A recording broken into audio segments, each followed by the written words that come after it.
Hi, and welcome to today's Biznology Digital Marketing webinar. I'm Mike Moran, founder of the Biznology blog and a senior strategist at Conversion, a leading social consultancy.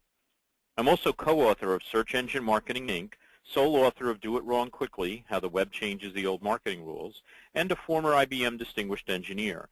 Today you'll be hearing from Ruth Stevens, who will present the building blocks of content marketing. But first, we need to recognize our sponsors. Barn Raisers, a full-service digital and social media solutions company that builds brands using proven relationship principles and ROI. Unison, the Un-Agency, your secret weapon in the noisy world of 21st century brand communications. As we wait for more attendees to join, let me review the format of our webinar.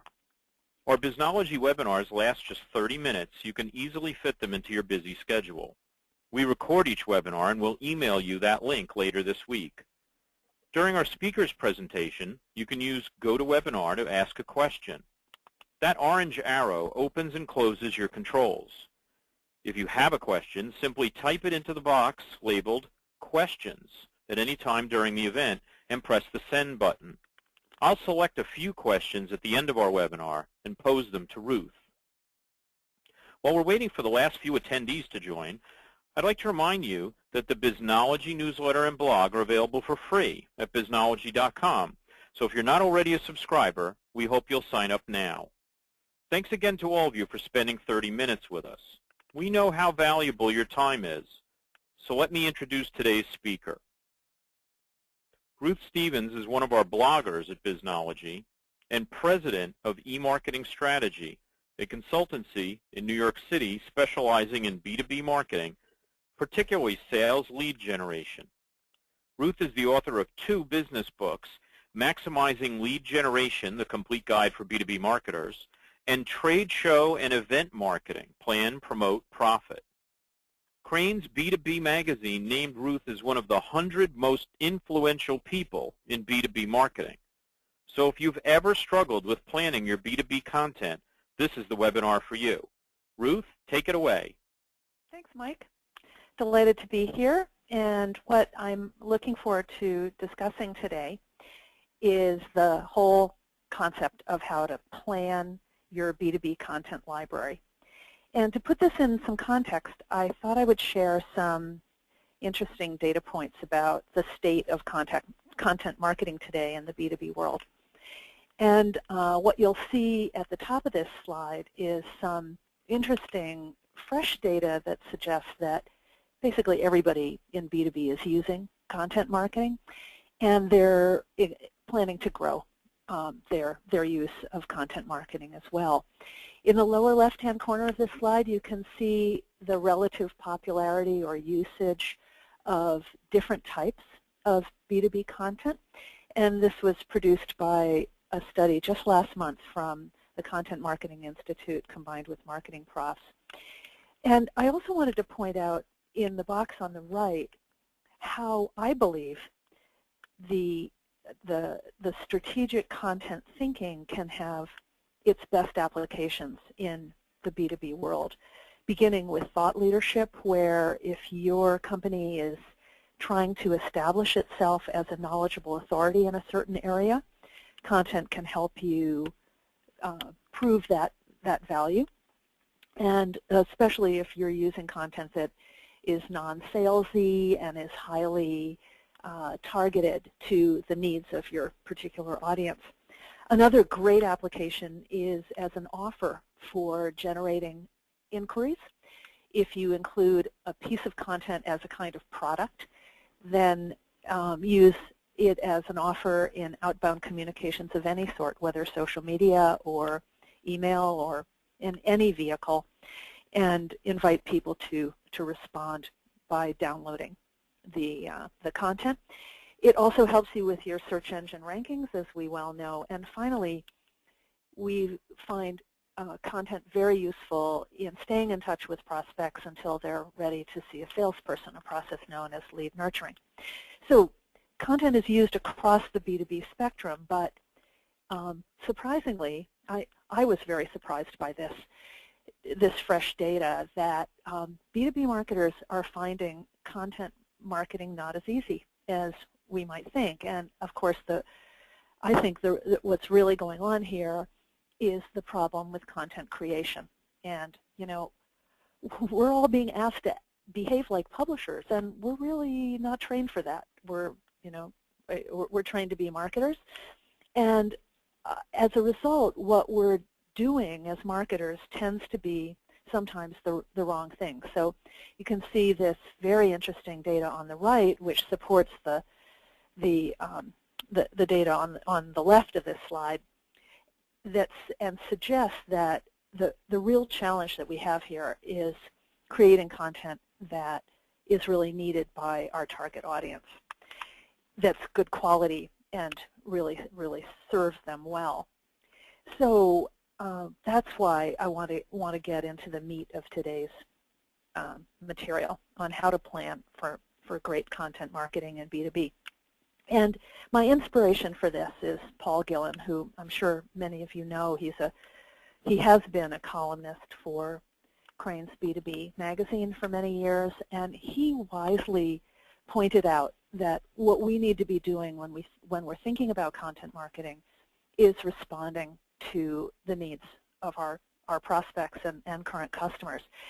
And so our mission needs to change from sell, sell, sell to more of a helper and a relationship deepener. And in order to do that, we need to be producing content that really helps. So I'm dividing today's material into 2 steps. And the first step is to understand your customer's buying process. I'll talk about that. And then I'm going to explain how to develop a content audit.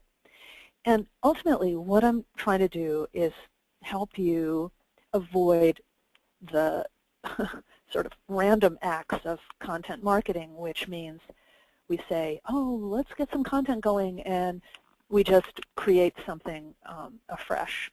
It's a much better idea to think about it strategically and put your content planning into the context of, guess what, your customer. So step 1, to begin with, is to take a deep dive into how your customers buy. And fortunately, the B2B world, the buying process tends to be pretty easy to discern.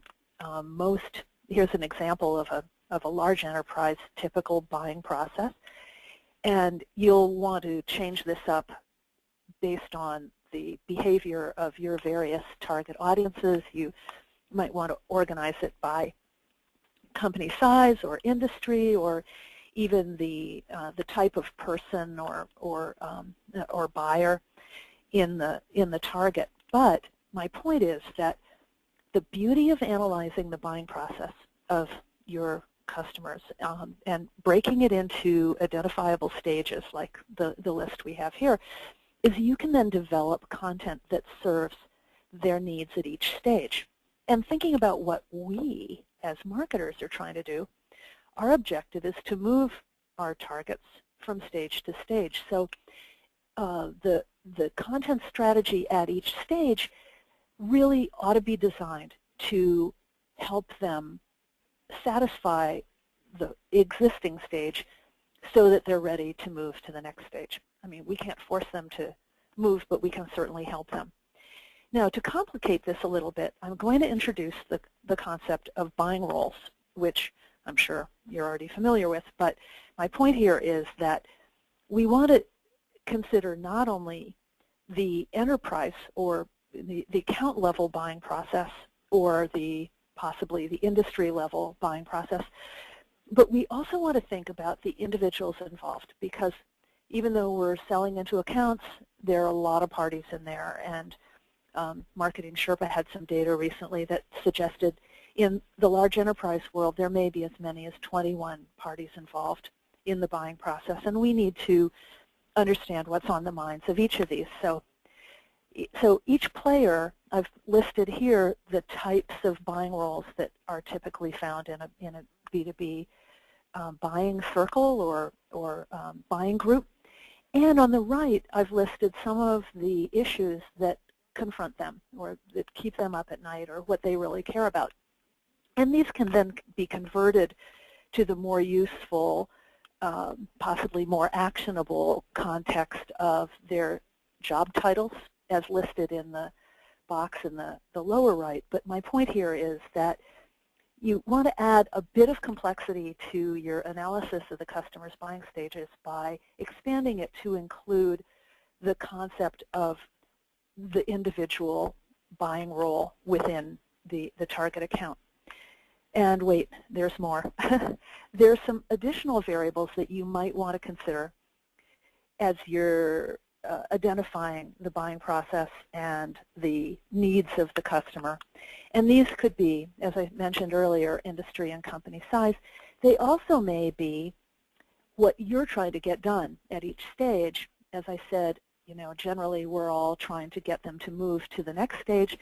Not all stages are created equal, and some may be more important to you, or you may have particular strengths at earlier or later stages.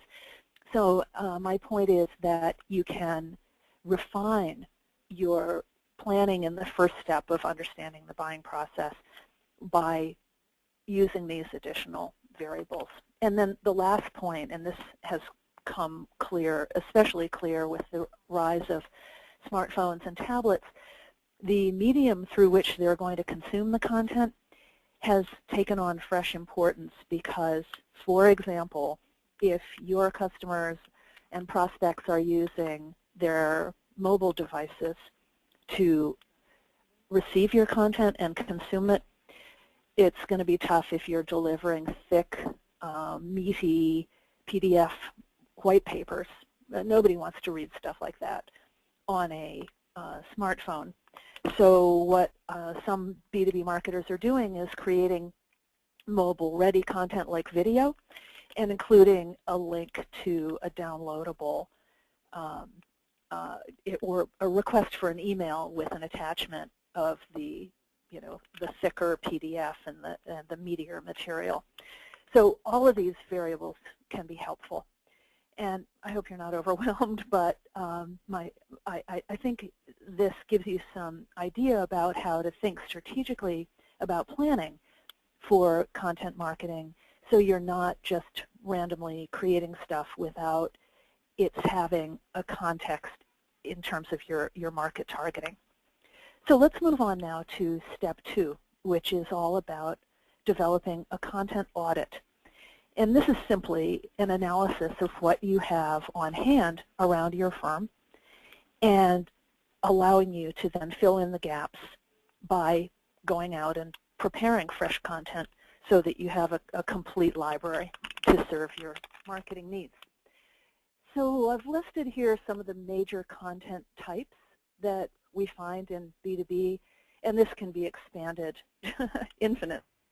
But these are the types most often used. And I've got some examples on visual examples on the left. But what we're trying to do is go around our company, and if you're in a large enterprise, this is not going to be easy because there can be content all over the place, and it can be a challenge tracking it down. This is why companies are establishing a role called Chief Content Officer and otherwise investing in the function of content creation, management, and usage, because it can really be difficult to find everything that you already have on hand.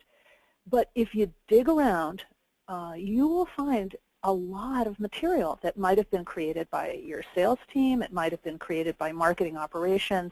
It might even have been created by customer service. Any organization in your company that has material that could be useful for content marketing purposes, you want to go track that down, pull it into a central repository, or at least have it accessible through a URL so that you know what is available and what you're going to need to go create afresh. So then the second part of this is once you have an inventory of everything that's available, you want to start categorizing it. And I've listed here a variety of variables that can be used as part of your categorization. These can be, I'm not going to go through each one, but these can be anything from the sort of tactical stuff like, well, what's the medium, and to more strategic questions like, where is this best applied? Which layer of the buying process does it make the most sense for? Is it specific to a particular industry or specific to a particular job role or title or job function? Or is it, a segment by industry or company size or whatever? And the idea here then is that you're going to create, frankly, a monster spreadsheet. It doesn't have to be a monster, but pretty soon you'll see an example of how it can get pretty complicated. And just to make it even more complex, you might want to add additional columns on subjects like, well, where does this thing live and who owns it? So that can end up being related to some of the politics in your organization. You also want to look at whether it's fresh or not. There's clear evidence that content has a tendency to degrade over time in its perceived value. So something that has been around for more than 12 or 24 months may need to be updated. And you also want to consider it from the point of view of length or possibly the distribution channel through which it will be delivered. So all of these variables, and oh, by the way, I like to have a notes column because there are always things to observe or keep in mind that I want to have preserved. So what you end up with is a spreadsheet that might be similar to this one that I actually created for a client at one point. And my objective with this was to not only assess everything that was on hand, but also to identify the gaps for the purpose of eventual publication of fresh material. But strategically, of course, where I want to go with this as a marketer is by identifying how all of these wonderful content assets, which either I have on hand or I'm going to create fresh, should be applied to the buying process of various customer segments. So in this example, to boil it down so that it's more manageable than that crazy spreadsheet I just showed you, I have created a type of buying process stage application for a specific buying role, namely the specifier, who tends to want a lot of technical information, but like any business buyer has various stages of his or her thinking about how to acquire the solution to the business problem at hand. And I've collapsed that long list of large enterprise buying stages into 3 simple ones, early, middle, and late, and added a single identification of what are the needs of that audience. So in the early stages, it's all about getting educated and finding information in general about how to solve the problem at hand. In the middle stage, it's more about getting a deeper dive. And at the late stage, it's about getting close to decision making. So I've suggested the kinds of formats that may be most appropriate at each of these stages. And this is, of course, just a suggestion and very generic and may not apply to your business at all. But what you can end up with is a set of charts like this for each of your most important audiences. Could be refined even further by industry, but where you want to end up with is a list of how you're going to apply all of this content planning work that you've developed.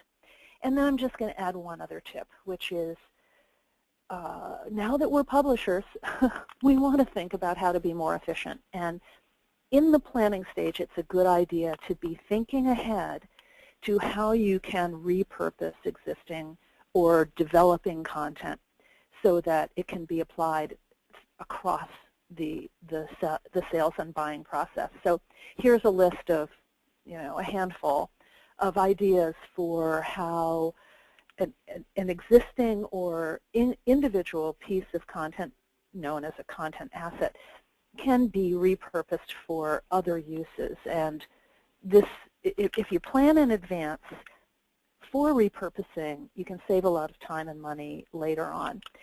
And I've got an article listed on the lower right, which will give you even more ideas than the ones I've associated or boiled down to here. And then I'd like to wrap up with a suggestion that the Content Marketing Institute, which was founded a couple of years ago by Joe Polizzi and has really taken off, is a wonderful resource for questions and answers about content marketing in all its forms. And I'd also like to refer you to a book that I wrote recently on lead generation, where I'm offering a sample chapter for free as a download. And if I didn't mention that, my publisher would kill me. So with that, I'm ready to hand the floor back to Mike and available for questions. Hope this material has been useful to everybody today. Thanks, Ruth. I'm sure it's been useful, and not only your publisher would kill you, I'd kill you. That's a great book, and I really appreciate you making that offer to the listeners today. So I'm sure our attendees have a much stronger idea of how to plan their B2B content libraries, but Ruth, you didn't answer every question. I've got several good ones teed up for you.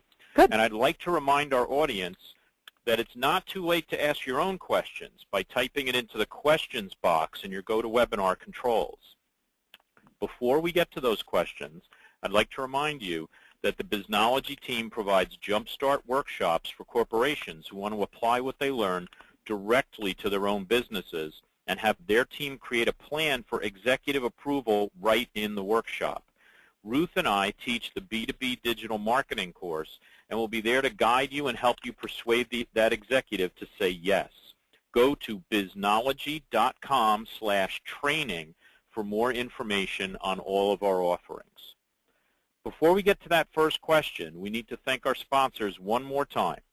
Barn Raisers, a full-service digital and social media solutions company that builds brands using proven relationship principles and ROI. Unison, the Un-Agency, your secret weapon in the noisy world of 21st century brand communications. Now on to your questions. Our first question, Ruth, is how can you get started in content marketing?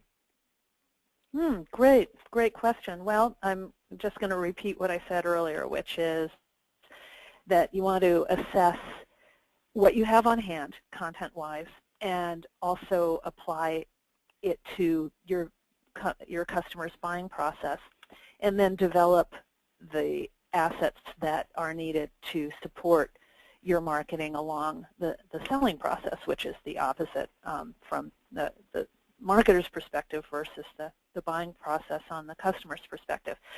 But if you're absolutely completely green, I would revert back to the slide that I mentioned about the best applications in B2B for content marketing, namely thought leadership, inquiry generation, lead nurturing, and determine why you want to get into content marketing in the first place, meaning not just slavishly follow the pack, but actually develop a strategic reason and objective for content marketing. And with those two steps, I think you can get started pretty with using some marketing sense rather than just jumping in without giving it thought. That's great. Are there any pharmaceutical companies doing true content marketing, and is it even possible? Great question. I wish I knew more about that category. I'm sorry to say I don't, but I have seen pharmaceutical companies using material for doctors, certainly, that is educational and informative to help them determine what what to prescribe. It tends to be highly technical, but my friends who are doctors find it extremely valuable. So I gather that it's in wide use in the B2B context of clinical practices, and I'm just not aware or familiar enough with consumer marketing in the pharma space to comment. Well, this is a B2B seminar, so that seems reasonable. Thank you. Now, another question is there a way to track how content moves around the Internet? So if you have a video on YouTube and then it's tweeted and then someone shares it in their blog post, is there a way to track how that content is being shared across the web? I'm pretty sure that if you're using tracking tools like Radian6, that kind of information is available.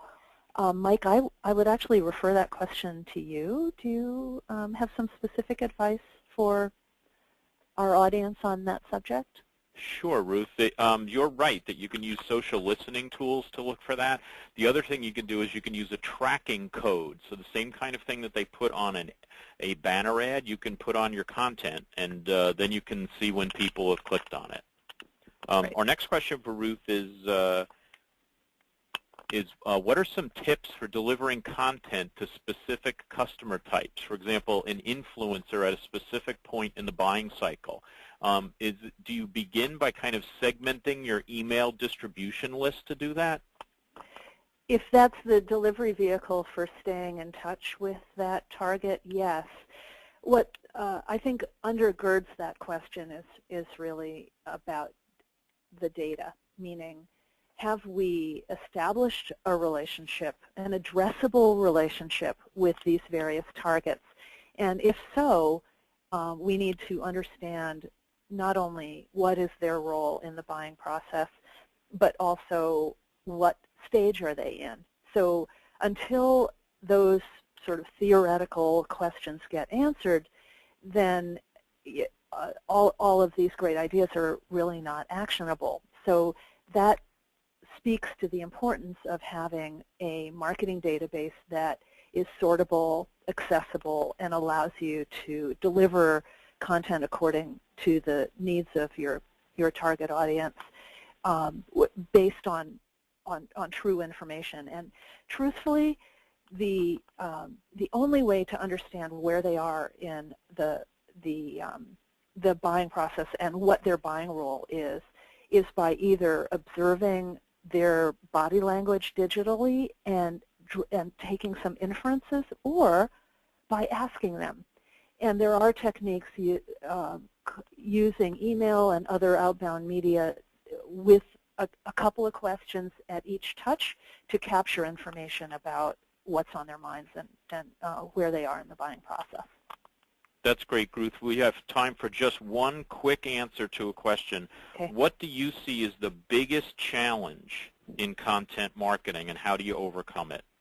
I would say the biggest today is lousy content, meaning marketers, I'm afraid, are guilty of being too promotional or too chest-pounding or too salesy in their content development, and they need to understand, just as Paul Gillen has said, that when it comes to content marketing, we need to be about education, about objective and informative help in relationship building, and take off our sales caps.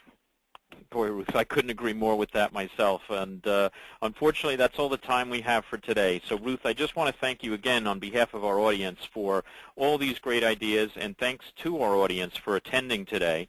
If you had questions that we did not have time to answer, you can email your questions to Eileen@MikeMoranGroup.com, and she'll be sure to give them to Ruth for the answer.